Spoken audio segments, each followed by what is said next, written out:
Mesdames et messieurs, bonsoir et bienvenue dans ce journal version française de Viva en cette soirée du vendredi 21 février 2025. À la une des actualités de ce jour, la politique de l'État actuelle dirigée par le président Andry Rajoelina est de fournir un logement décent aux Malgaches en fonction de leur pouvoir d'achat et de leur faciliter l'accès au logement. Le président de la République a inauguré ce matin à Manazari Ilaf 50 logements construits par le gouvernement par le biais de la CEIMAD, un organisme rattaché au secrétariat d'État en charge des nouvelles villes et de l'habitat. Reportage signé Natera Goutmev et Nzar Ranjiansou. Ce jeune homme de 22 ans, un entrepreneur dans le domaine de la restauration et du sport, vient d'acquérir la clé de son premier logement. Et c'est le président de la République de Madagascar en personne qui les lui a remis. Un moment qu'il n'oubliera jamais. Il vient d'acquérir cette maison grâce à la politique de l'État actuelle de faciliter l'accès au logement et de faire bénéficier de logements aux Malagasy selon leur pouvoir d'achat. Ce jeune homme affirme qu'il est le témoin que le chef de l'État malagasy réalise ce qu'il promet, et cela au-delà même de ses espérances. Le but de l'État est de construire 40 000 logements dans toute la grande île et les travaux avancent, selon le secrétaire d'État en charge des nouvelles villes et de l'habitat aujourd'hui. Ces 50 logements, construits à la cité Souyadan Manazari Ilaf, fait partie de ces logements sociaux. Ils ont été inaugurés officiellement par le président Andry Rajoelina. Le but de l'État est de construire 900 logements sur les 63 hectares à Manazari Ilaf. 3 700 logements ont déjà été construits jusqu'ici et cela va se poursuivre, affirme le secrétaire d'État. Le souhait de la plupart des Malagasy est d'avoir une maison et un terrain et l'État est conscient de cela. C'est la raison pour laquelle il facilite l'acquisition de logements et de terrains constructibles selon le chef de l'État malagasy. Le besoin s'accroît et s'ajoute à cela l'augmentation du nombre de la population et le but est également d'étendre la superficie où la population peut construire avec l'aide de l'État dans la viabilisation et l'aménagement des terrains. Nous avions plusieurs programmes d'acquisition de logements sociaux et de terrains. Nous avions aménagé les bidonvilles le long du canal Andjiatan avec 100 logements. Nous avions le programme Ankunanamiar Nafeferamang avec 3000 logements et dont le premier lot est déjà construit et sera bientôt inauguré. Nous avions les terrains de 150 mètres carrés à un prix abordable pour les personnes à faible revenu, explique le président Andry Rajoelina dans son discours. Nous construisons des cités où il y aura des écoles, des centres de santé, une brigade des forces de l'ordre pour désengorger la capitale, ajoute le chef de l'État. Le rôle de l'État est de faciliter l'acquisition de ces logements sociaux. Pour les modalités d'acquisition d'un logement dans le cité Souyadanan, il faut un acompte de 20% et le paiement se fait pendant 48 mois au maximum. 15 logements sur les 50 logements sont déjà pris. Le reste des logements reste encore disponible pour toute personne voulant en acquérir peut passer auprès des bureaux de la CEIMAD. Travailler pour le peuple et l'aider, c'est mon objectif, a déclaré aujourd'hui le président de la République, Andry Rajoelina. C'est pour cela que je travaille jour et nuit et je n'abandonne pas, même s'il y a ceux qui se moquent et insultent. Aujourd'hui, le président a répondu à tous ceux qui ont insulté et humilié le candidat présenté par Madagascar lors de la dernière élection pour le poste de président de la Commission de l'Union africaine. De son côté, le secrétaire national du parti TGV, également gouverneur de la région Analamang, a également appelé tous les élus et nommé à protéger la vision du président de la République. Les détails toujours avec Natera Goutmev et Nzara Ranjiansou. Pour la première fois dans l'histoire de Madagascar, le pays occupe une place importante sur le continent africain dans le domaine diplomatique. Nous avions eu l'audace de présenter un candidat au poste le plus élevé du continent, celui du président de la Commission de l'Union africaine. C'est un poste stratégique pour donner plus de place à Madagascar au niveau de l'Afrique et pour prendre des décisions dans l'intérêt supérieur de la souveraineté nationale. Cependant, tout le monde ne l'a pas considéré comme un honneur et une fierté. En effet, certains ont insulté et ridiculisé la décision de Madagascar. Le président leur a répondu aujourd'hui, précisant que la désunion et le dénigrement du peuple malgache sont des obstacles au développement du pays. Même si certains critiquent tous les efforts déployés, le président a affirmé que cela ne sera pas un obstacle pour la poursuite de notre tâche. Au contraire, elle se renforce et s'intensifie, a-t-il souligné. De son côté, le secrétaire national du parti TGV et à la fois le gouverneur de la région Analamang a déclaré que les personnes nommées, les élus et ceux convaincus de la vision du président devrait se lever pour le protéger et soutenir le travail accompli au lieu de laisser le président faire face tout seul aux détracteurs. Tous ceux qui ont été responsabilisés par le président doivent le protéger et renforcer les efforts qui ont été faits face à ces diverses insultes, a martelé le gouverneur de la région en Alamanque. Et comme il l'a annoncé lors de la cérémonie d'inauguration de la nouvelle ville Souyadan à Manazarila, Fibetzaren, le président Andy Radzouel s'est rendu à Casablanca au Maroc pour répondre à l'invitation d'African Leadership Magazine pour assister à la cérémonie de remise des distinctions honorifiques aux personnalités remarquables et méritantes de l'année 2024. Cette cérémonie aura lieu au Marriott Hotel de Casablanca au Maroc. Reportage signé Mervoulet et Andrew Razanjebe. La ville de Casablanca, au Maroc, accueillera la 14e édition de l'African Leadership Persons of the Year Awards qui se tiendra demain à l'hôtel Marriott. Pour rappel, le président malgache Andy Radzouel a été élu leader politique africain le plus méritant pour 2024 et sera parmi ceux qui recevront le prix demain. En attendant cette cérémonie officielle, Madagascar a participé et coordonné une table ronde avec les dirigeants africains sur l'intégration régionale et la coopération au développement à travers la ministre de l'économie et des finances, Rabarniri Narsan Rinja Asibelu, qui était la modératrice sous le thème « Coopération africaine et coopération entre les pays africains dans le secteur des infrastructures, dans le secteur économique, SADC, COMESA, culturel et social ». La participation de Madagascar à cette table ronde est importante afin d'améliorer et de renforcer les relations entre les pays africains. Le président Andy Radzouel et son épouse Miali Radzouel atterriront à l'aéroport international Mohamed V aujourd'hui à 19h heure du Maroc, à 21h heure de Madagascar.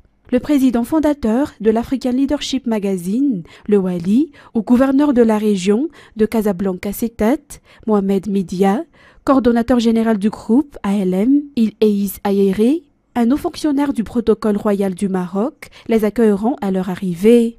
Par la suite, le président Andy Radzouel prendra parole lors de la cérémonie de demain soir au Marriott Hotel Casablanca.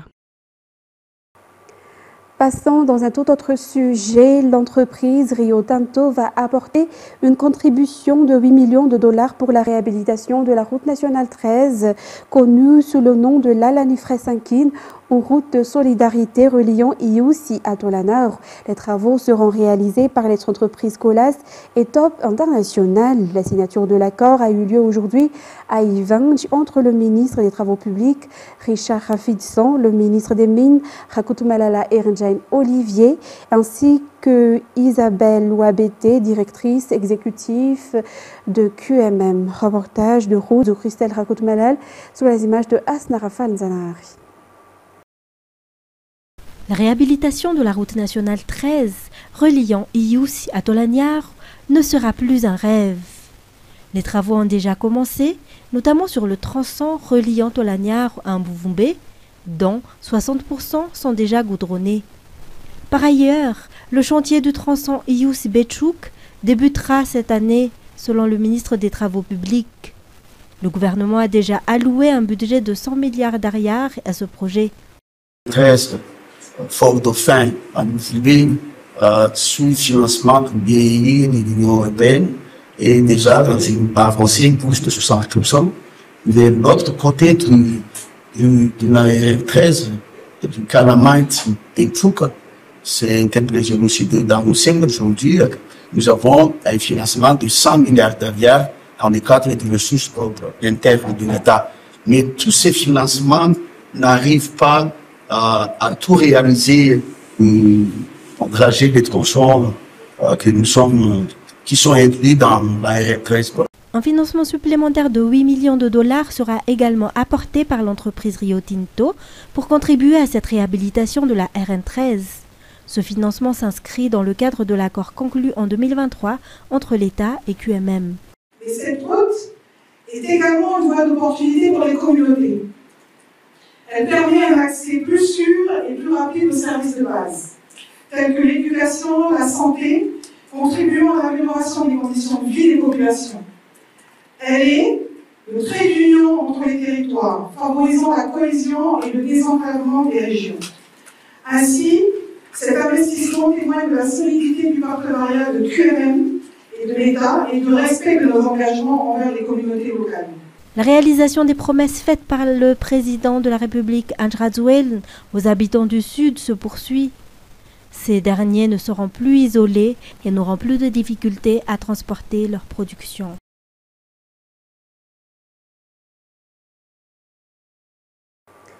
Page fait divers pour continuer. La police nationale a démantelé le réseau de criminels responsables d'une série d'attentats dans la capitale et ses alentours. 5 parmi les membres de ce réseau ont été abattus par la police hier à Ndouatapenak, tandis que 4 autres ont été capturés. Ces bandits étaient munis d'armes et de munitions, en plus des cris-cris qui ont été trouvés dans leurs repères. Reportage signé Radou Ramanazatouf. Les bandits, auteurs des attaques qui ont eu lieu récemment dans la capitale et ses environs, faisaient partie d'un réseau, selon les informations émanant de la police nationale aujourd'hui. Un dénommé Stefano est leur chef. Ce dernier avait été incarcéré à la prison de Tiafa et est sorti de prison en décembre 2023. Stefano fait partie des personnes abattues lors de la fusillade entre les bandits et les éléments de la police nationale hier à Ndouatapenak. Pour rappel, ce réseau criminel est responsable de l'attaque d'un agent de change appelé Ledad à Nalakil récemment. Ils sont également responsables de l'assassinat du chauffeur d'un ressortissant indien à Budvoun, responsable de l'attaque d'un cache-point à Doual, responsable de l'attaque à Swavmaswanj et aussi de l'attaque de cache-point à Kadjatumb. Après ces attaques successives, une cellule d'enquête mixte a été créée au sein de la police nationale, regroupant la brigade criminelle et le service anti-gang. Il y a eu également le traitement des données vidéo obtenues des caméras de surveillance dans les lieux où ces attaques ont eu lieu, et c'est à partir de là que les membres de ce gang ont été identifiés selon les informations. L'arrestation de la petite amie de Stefano dans la soirée du 18 février a débuté leur poursuite et cet affrontement hier à Ndouatapenak. Un autre bandit, faisant partie de ce même groupe criminel, a été arrêté aujourd'hui vers 2 heures du matin. Ainsi, au final, 5 bandits ont été abattus et 4 autres ont été capturés. La police nationale appelle à la coopération des citoyens pour fournir des informations à temps permettant d'arrêter les malfaiteurs. La recherche des complices de ces criminels est toujours en cours. 21 février, journée internationale des guides. Les guides de Madagascar ont également célébré cette journée en effectuant le nettoyage du parc de Timbazaz. Les guides appellent également à la protection de l'environnement. Les précisions de Fajessiane Mireille et Yves Janel. Les guides sont les ambassadeurs de la paix du pays. C'est grâce à eux que les étrangers ou même les locaux peuvent connaître et apprécier la beauté et la richesse d'un pays. Ils mettent également en valeur la richesse culturelle et les coutumes de chaque région. Tous les guides sont passés dans le parc national de Timbazaz pendant leurs études.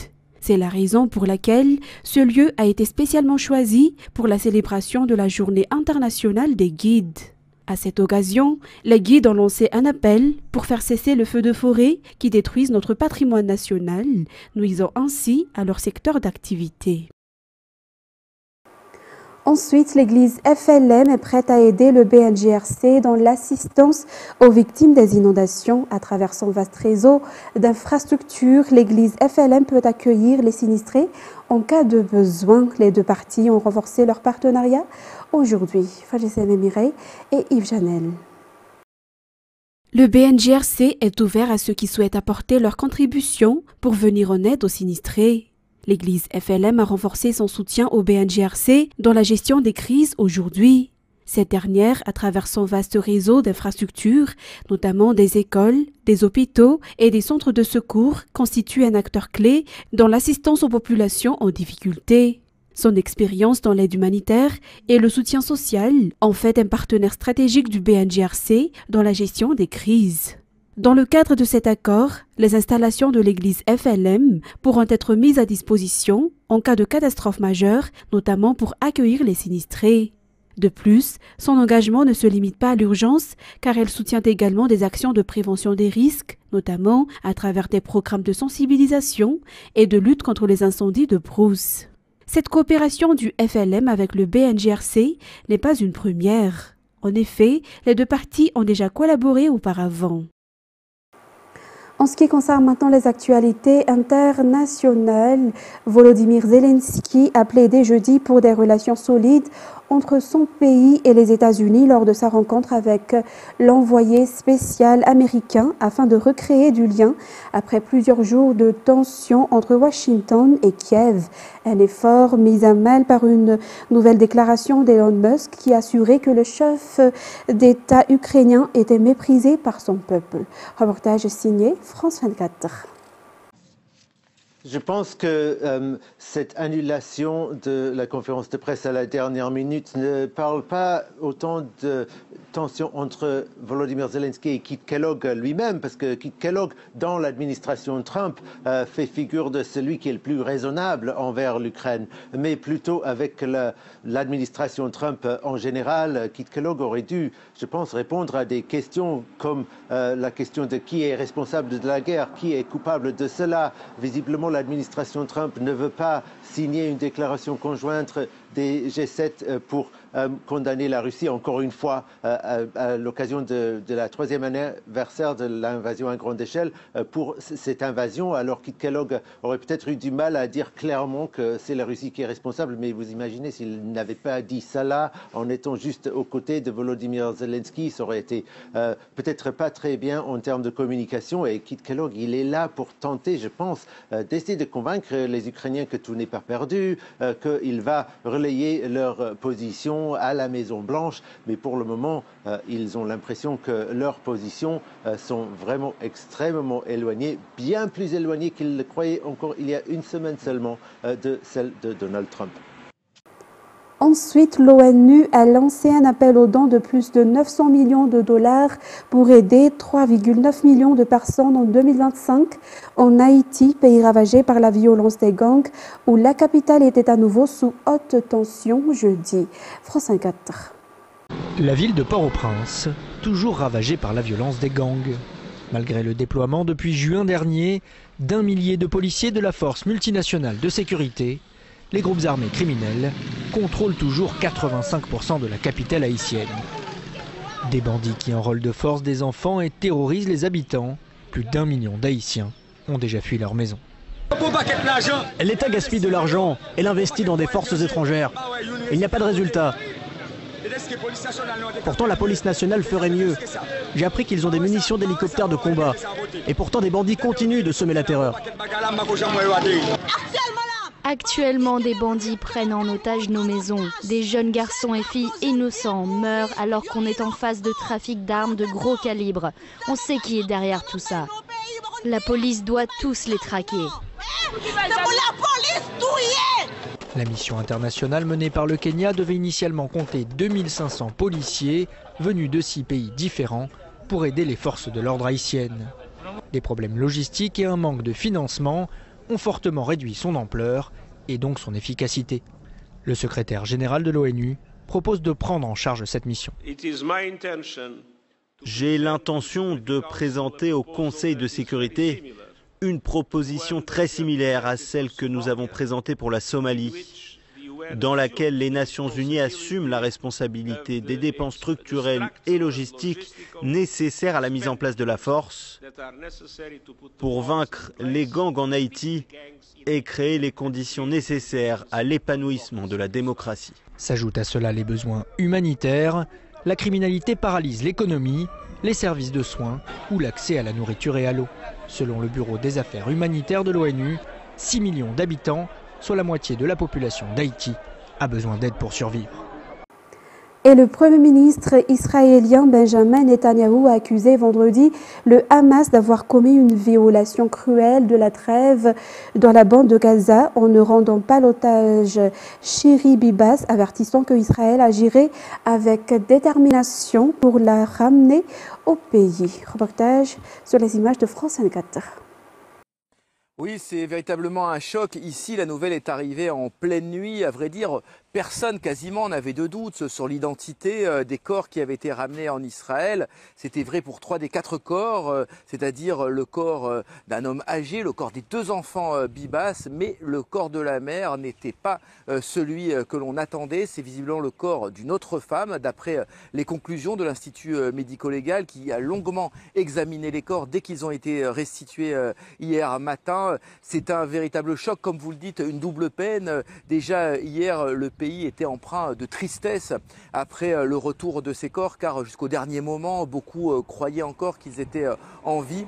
Mais ce matin, c'est réellement la colère qui domine contre la décision, la manipulation, on pourrait dire, du mouvement terroriste Hamas qui visiblement s'est joué des autorités israéliennes et qui a donc violé cet accord de trêve. Alors il y a beaucoup d'inquiétudes ce matin du côté des familles des victimes et elles ont publié un communiqué pour supplier le gouvernement malgré tout de ne pas prendre de décision radicale et de poursuivre dans cet accord, c'est-à-dire au moins demain d'obtenir la libération des 6 otages vivants qui sont censés être rendus par le Hamas à Israël, car ce que l'on craint ici, par-dessus tout, c'est une rupture de cet accord et donc que les 66 otages qui sont toujours détenus à Gaza soient abandonnés à leur sort et que la deuxième phase de l'accord n'intervienne pas. Mesdames et messieurs, et c'est avec ce reportage que nous terminons cette édition d'aujourd'hui. Nous vous remercions de l'avoir suivi jusqu'à son terme et tout de suite après, vous allez suivre l'émission Data ou Dinka Amban Tafcham avec Jean-Claude Anjiamalal. Nous vous souhaitons de passer un très bon week-end. Au revoir à tous.